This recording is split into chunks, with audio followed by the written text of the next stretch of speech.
আসসালামু আলাইকুম। আজকে আপনাদেরকে 12 মিটার গাড়ি যারা চালান 12 মিটার গাড়ি সম্পর্কে আপনাদেরকে একটু ছোট টিপস দেব।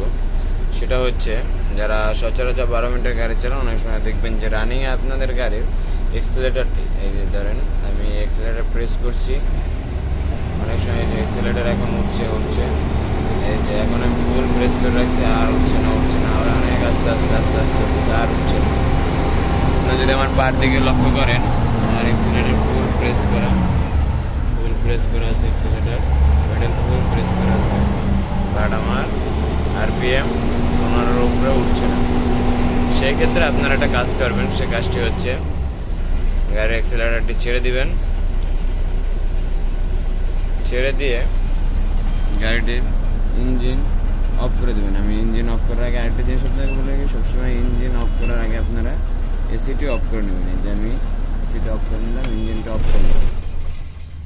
তারপর আপনারা দেখবেন এখানে 3টি সুইচ থাকে। একটি হচ্ছে এই যে মাছের মতো, এটি হচ্ছে রিডার সুইচ।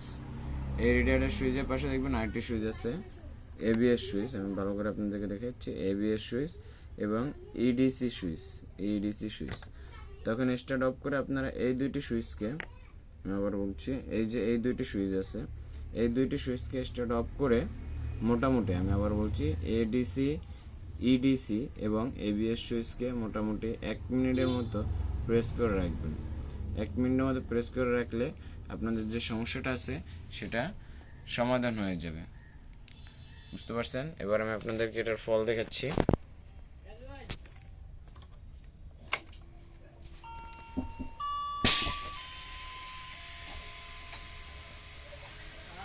পার্কের ভিতরে আল্লাহর পড়ে গেছে গা ফাস্ট করে দেন না কিছে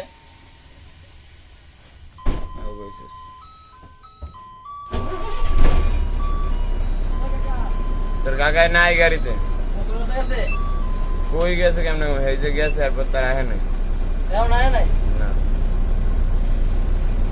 ওই ঠিক আছে মোবাইল তো দিয়ে দিলাম না গেছে